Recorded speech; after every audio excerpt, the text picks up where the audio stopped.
عوامی رنگ ملا، اور اس میں بھی کوئی شک نہیں کہ جب آپ کی آواز شامل ہو جائے گی اور آپ کی رہنمائی سے ہم مستفید ہوں گے تو استحکام پاکستان کی منزل بھی انشاءاللہ ہم پالیں گے پیر صاحب، میں آپ کو، آپ کے آستانے کو اور ان سارے زعماء کو مبارکباد بھی پیش کرنا چاہوں گا اور شکریہ بھی ادا کرنا چاہوں گا، کیونکہ آج کی نشست کی اگر اہمیت میں آپ کے سامنے مختصر الفاظ میں اجاگر کرنا چاہوں تو وہ یہ ہے کہ میں آج جس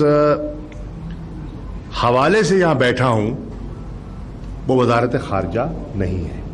بے شک میرا سب سے بڑا اعزاز وہ نسبت ہے جس کی وجہ سے آپ نے مجھے یہ عزت دی ہے۔ میں اس لائق نہیں ہوں، علم اور ادب کے لحاظ سے آپ مجھ سے بہت بہت آگے ہیں، لیکن اس نسبت کی وجہ سے آپ نے جو عزت بخشی ہے میں آپ کا شکر گزار ہوں۔ میں آپ کی خدمت میں اتنا عرض کرنا چاہوں گا کہ بحیثیت وزیر خارجہ میرے پاس کچھ ایسی انفارمیشن ہے یا میرے علم میں ایسی چیزیں ہیں جو کہ قابل فکر ہیں۔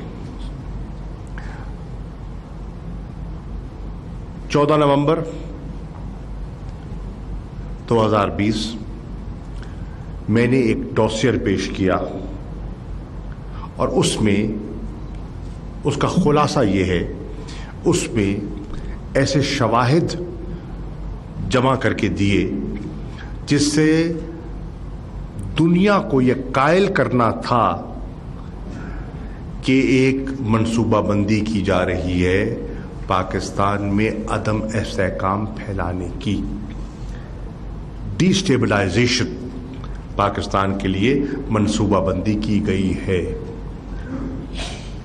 پاکستان کے اندر ریاستی سطح پر دہشت گردی کی منصوبہ بندی کی گئی ہے، اور کس نے کی ہے نام لیے بغیر آپ میرا حوالہ اور میرا اشارہ سمجھ گئے ہوں گے۔ جو کبھی پاکستان کا وجود چاہتا نہیں تھا وہی قوت آج بھی پاکستان ان کو چبھ رہا ہے۔ پاکستان کا استحکام، پاکستان کی خوشحالی، پاکستان کی یکجہتی ان کو چبھ رہی ہے، اور اس کو پارا پارا کرنے کے لیے وہ ہماتن کوشش میں رہتے ہیں کہ یہاں کسی نہ کسی طریقے سے انتشار پھیلایا جائے۔ کبھی وہ سیکٹیرینزم کو ہوا دینے کی کوشش کرتے ہیں، اور ابھی حضرت نے ایک بڑی خوبصورت بات کی، میں پہلی مرتبہ یہ اصطلاح سنی ہے کہ سیاسی فرقہ واریت کا لفظ آپ نے استعمال فرمایا، میں نے پہلی دفعہ آپ نے میری لغت میں اضافہ فرمایا ہے کہ مذہبی فرقہ واریت تو سنتے تھے، جانتے تھے، اس کے خطرات سے آگاہ ہے، لیکن سیاسی فرقہ واریت کا آپ نے حوالہ دیا، اس میں بھی کوئی شک نہیں کہ اس کے پیچھے مقاصد ہیں۔ تفصیلات میں جانے کا نہ وقت ہے اور نہ یہ نشست اس کے لیے مختص کی گئی ہے، لیکن میں آپ کی گوش گزار کرنا چاہوں گا کہ ایک بہت بڑا منصوبہ ہے، اور اس منصوبے کو ہم نے نہ صرف بے نقاب کیا ہے بلکہ بین الاقوامی سطح پر آگاہ کیا ہے، اقوام متحدہ کے فورم پر آگاہ کیا ہے، جو P5 پرماننٹ ممبرز ہیں سیکیورٹی کاؤنسل کے، سلامتی کاؤنسل کے، ان کو آگاہ کیا ہے، جو مختلف دنیا کے اہم ممالک ہیں ان کے سربراہان کو آگاہ کیا ہے۔ نمبر 1۔ نمبر 2، اس میں بھی کوئی شک نہیں کہ آج وہ منصوبہ جو پاکستان کو بدنام کرنے کے لیے، یا انگریزی میں جس کو کہتے ہیں پاکستان کو ملائن کرنے کے لیے 15 سال سے جاری تھا، 750 کے لگ بھگ جعلی این جی اوز کے ذریعے، ویب سائٹس کے ذریعے، پارلیمانی گروپوں کے ذریعے، وہ ہم نے نہیں، یورپین یونین نے اپنی تحقیق کے بعد اس کو بے نقاب کیا ہے۔ اب اس کے پیچھے عزائم کیا تھے، اس کی تفصیلات پہ بھی جانے کا وقت نہیں ہے۔ اشارہ میں اس طرف کر رہا ہوں کہ پاکستان کو بیرونی طور پہ بھی اور اندرونی طور پہ بھی کمزور کرنے کی کوششیں جاری ہیں۔ اس وقت آپ اپنی مغربی سرحد کو دیکھیں تو افغانستان میں جو امن و استحکام کا جو عمل ہے وہ بڑے ایک نازک موڑ پر کھڑا ہے، اور اگر آپ اپنی مشرقی سرحد کی طرف دیکھیں تو مقبوضہ کشمیر کی صورتحال جو ہے 5 اگست 2019 کے بعد وہ پہلے سے زیادہ پیچیدہ ہو چکی ہے، اور وہاں آج 18 ماہ ہو گئے ہیں کہ کمپلیٹ، جس کو کہتے ہیں نا، وہ ایک ملٹری سیج کی کیفیت میں ہیں۔ جتنے بنیادی حقوق تھے ان کے سلب ہیں، سانس لینا دشوار ہو چکا ہے، عزت محفوظ رکھنی دشوار ہو چکی ہے، گھر کی چادر چار دیواری کا تحفظ ایک بہت بڑا چیلنج بن چکا ہے۔ لائن آف کنٹرول پر جو مسلسل خلاف ورزیاں ہو رہی ہیں، سیز فائر کی وائلیشن ہو رہی ہے، آپ کے سامنے ہے۔ میں آپ کو اس پہ میں وضاحت کر سکتا ہوں؟ آپ صاحب علم ہیں اور آپ صاحب الرائے ہیں، اور یہ نشست میں جب داخل ہوا اور میں نے شخصیات کو دیکھا، آستانوں کو دیکھا، ان کی نمائندگی کو دیکھا، تو میں سمجھتا ہوں کہ یہ نشست کی اہمیت اس لیے بھی زیادہ ہے کہ شاید عمران خان کو بھی جب وہ تشریف لائے تو احساس نہ ہو کہ کتنی بڑی بڑی شخصیات آج اس ہال میں موجود ہیں اور ان کا حلقہ اثر کیا ہے، ان کی پہنچ کہاں تک ہے، ان کی آواز کہاں تک پہنچ سکتی ہے۔ یہاں ایسے ایسے چہرے تشریف فرما ہیں جن کے ہاتھ چومنے کے لیے لوگ گھنٹوں کا انتظار کرتے ہیں، قطاروں میں کھڑے ہوتے ہیں، جن کا خطاب سننے کے لیے لوگ منتظر رہتے ہیں۔ تو ایسی شخصیات کو جمع کرنے پر میں آپ کو مبارکباد پیش کرتا ہوں اور آپ کی تشریف آوری کا بھی شکریہ ادا کرتا ہوں۔ بجا طور پہ کہا گیا کہ اگر ہم نے آپ کے خیالات سے مستفید ہونا ہے تو یہ پھر ایک نشست کافی نہیں ہے۔ ہمیں جب تک اس سوچ کو، جس کی طرف میں نے اشارہ کیا ہے، ہم مکمل شکست نہیں دیتے، اس پروسیس کو جاری رہنا چاہیے، اس عمل کو جاری رہنا چاہیے، اس مشاورت کو جاری رہنا چاہیے، اس رہنمائی کو جاری رہنا چاہیے۔ تو ایک تو میں یہ اختتام پہ یہ کہنا چاہوں گا کہ یہ کوئی ایک نشست نہیں ہے، گفتن نشستن برخاستن، انشاءاللہ یہ ایک عمل ہے جس کا ہم آغاز کرنے چلے ہیں، اور انشاءاللہ اسی جذبے سے اس کو آگے لے کر چلنے کا ارادہ رکھتے ہیں۔ نمبر 1۔ نمبر 2، عمران خان صاحب آئے اور اپنی گفتگو کر کے وہ تشریف لے گئے پہلی نشست کے بعد۔ ان کو اللہ تعالیٰ نے بڑی عزت، بڑی شان دی ہے، عہدے دیے ہیں، مقام دیا ہے، مقبولیت بھی دی ہے، بڑے بڑے کام بھی لیے ہیں۔ لیکن میں سمجھتا ہوں، میں ان کی جو سب سے بڑی میں سمجھتا ہوں خوش قسمتی ہے میری نظر میں، وہ یہ ہے کہ اللہ تعالیٰ نے اپنی نظر سے اور اپنے حبیب کے کرم سے ان کا جو رجحان تبدیل کیا ہے۔ یہ بہت بڑی، یہ سمجھنے والی بات ہے، اور میں اس لیے کر رہا ہوں کہ آپ اس جملے کو سمجھ سکتے ہیں جو میں کہنا کیا چاہ رہا ہوں۔ یہ جو رجحان تبدیل کیا ہے اور انہوں نے اپنے آپ کو رسول کی غلامی کا جو پابند کیا ہے، اس سے بڑا اعزاز میں سمجھتا ہوں وزارت عظمیٰ بہت بڑا اعزاز ہوتا ہے۔ یہ اس سے بڑا اعزاز ہے، یہ اس سے بڑا اعزاز ہے. اور میں یہ عرض کر رہا ہوں ایک خانگاہ کے جھاڑو بردار کی حیثیت سے عرض کر رہا ہوں، سیاسی بات نہیں کر رہا، دل کی بات کر رہا ہوں، نظریے اور سوچ کی عکاسی کر رہا ہوں. تو میں سمجھتا ہوں کہ انسان کہتے ہیں نا اپنی آخرت کے سفر کے لیے جستجو جاری رکھو، تو اگر انہوں نے اپنی آخرت کو سنوارنے کے لیے سب سے بڑا قدم اٹھایا ہے تو یہ اٹھایا ہے. میں اس اجلاس میں موجود تھا، اکابرین ملت، میں اس اجلاس میں موجود تھا نیو یارک میں، جب انہوں نے کھڑے ہو کر اقوام متحدہ کی جنرل اسمبلی میں ناموس رسالت کا عزم اور اعادہ اور عقیدے کا اظہار کیا. اور مجھے اس ناچیز کو یہ شرف حاصل ہے کہ ان کی ہدایت پر جب میں نیامے گیا 47ویں اجلاس میں، حضرت مولانا طاہر اشرفی صاحب نے اس کا اپنی تقریر میں حوالہ دیا، تو وہاں ان کی ہدایت پر میں وہاں قرارداد لے کر گیا، اور وہ قرارداد میں نے پوری امہ کے وزرائے خارجہ وہاں تشریف فرما تھے ان کے سامنے رکھی.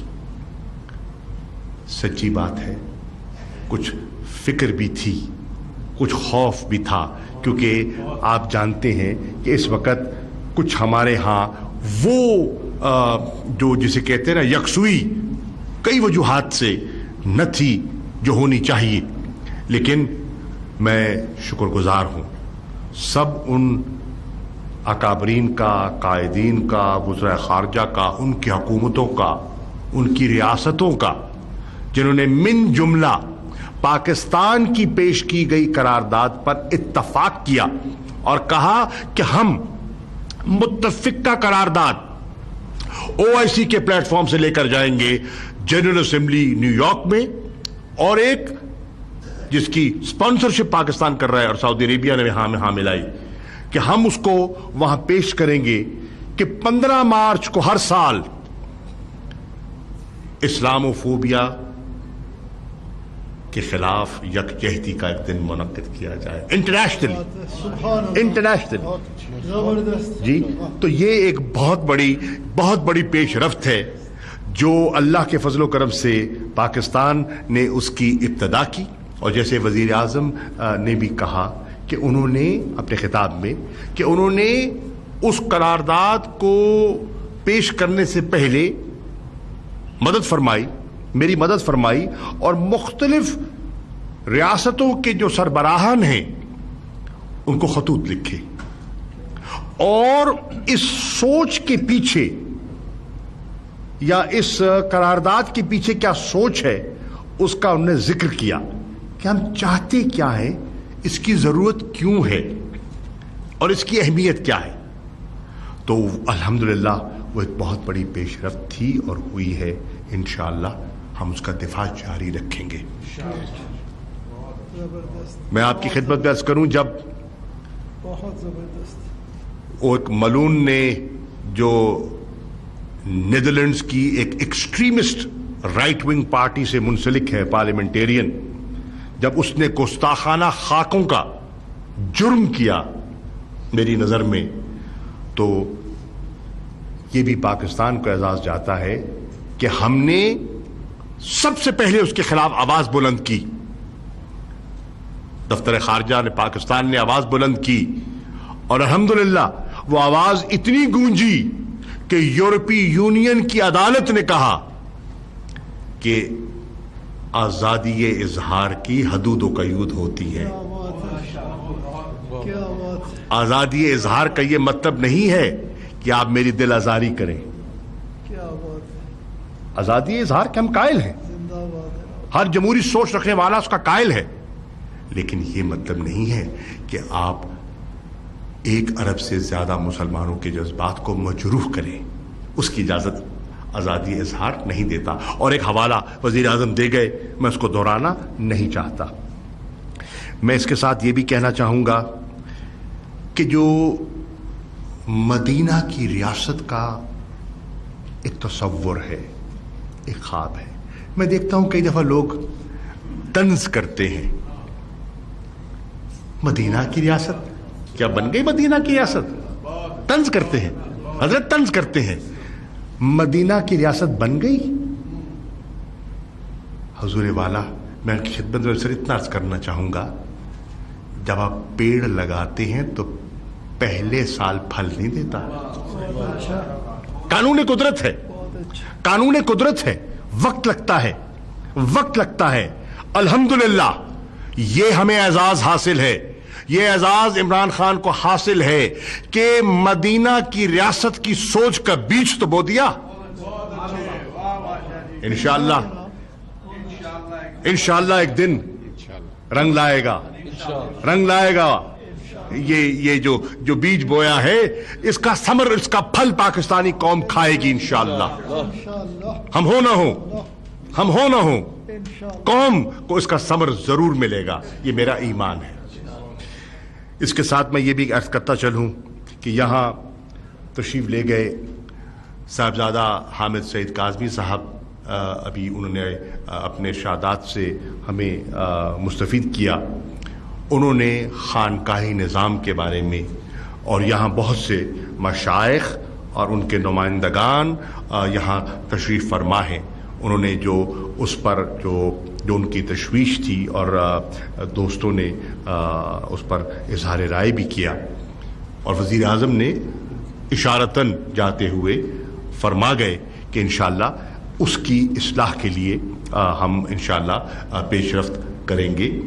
اور ڈاکٹر نور الحق قادری صاحب جو الحمدللہ نہ صرف خوش عقیدہ ہیں، چیزوں کو پوری طرح سمجھتے ہیں، اور ہماری خوش قسمتی ہے کہ آج پاکستان کا مذہبی امور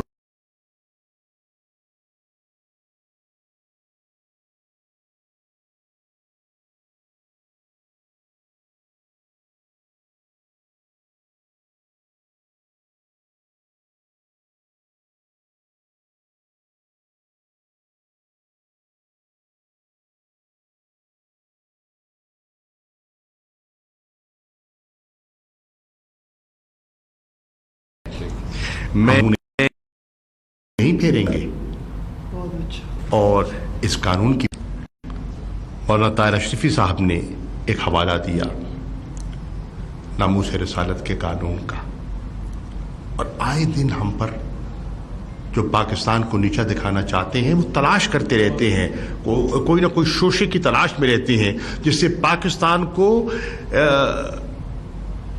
پاکستان کے امیج کو متاثر کرنا ان کی یہ منزل یا مقصد ہوتا ہے۔ انہوں نے بڑی وضاحت کر دی، کچھ شواہد ہیں تو لاؤ،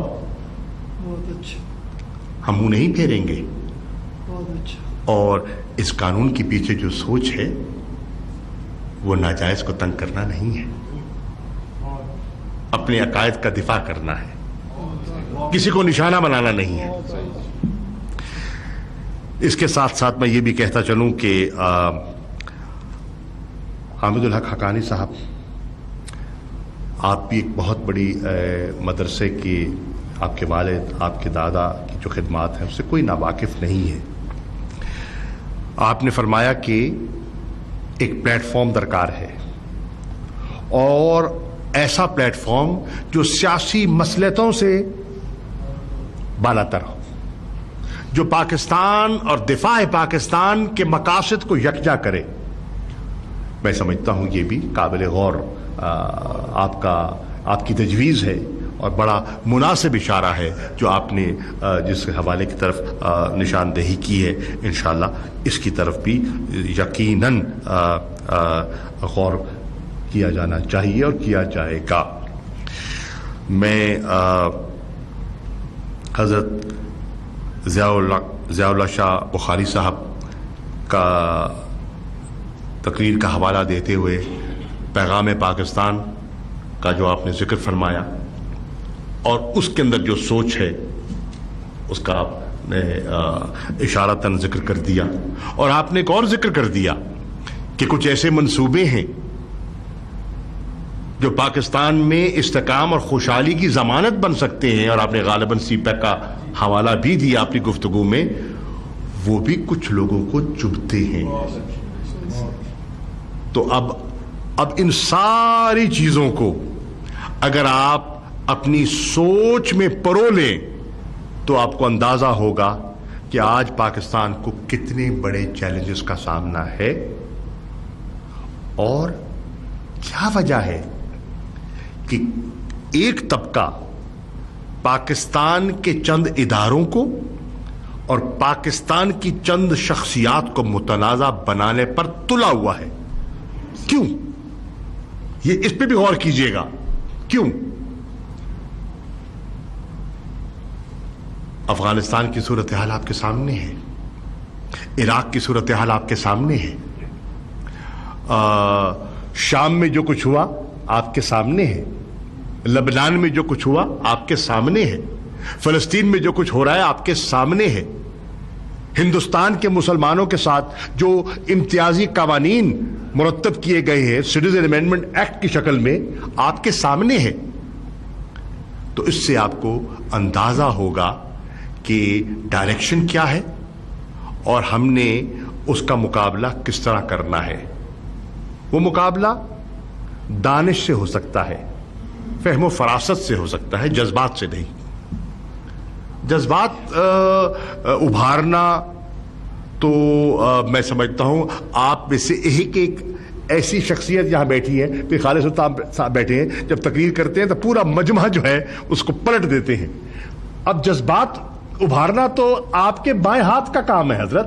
جتنے آپ بیٹھے ہیں پائے کے مقرر بیٹھے ہیں, میں کس کس کا ذکر کروں, کس کی طرف اشارہ کروں, آپ کے بائیں ہاتھ کا کام ہے جذبات سے کھیلنا یا کھلا دینا.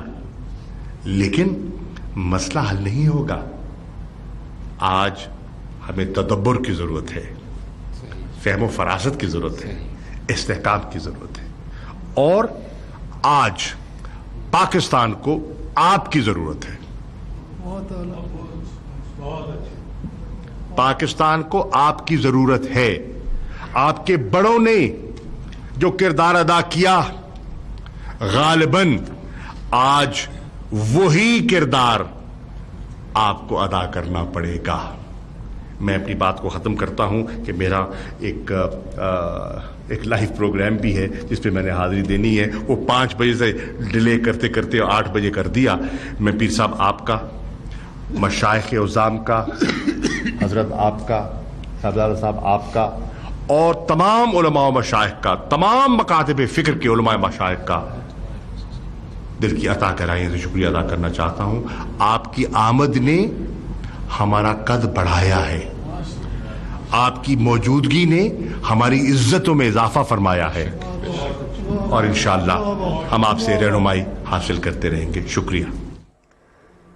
وزیر خارجہ شاہ محمود قریشی اسلام آباد میں علماء و مشائخ کانفرنس سے خطاب کر رہے تھے. انہوں نے کہا ہم نے دشمن کے عزائم کو اقوام متحدہ سمیت دنیا کو آگاہ کیا ہے. 14 نومبر 2020 کو اقوام متحدہ میں ڈوسیئر پیش کیا گیا اور یہ ڈوسیئر پاکستان میں عدم استحکام پھیلانے سے متعلق معلومات پر مبنی تھا. PTV نیوز سے یہ تھی تازہ ترین.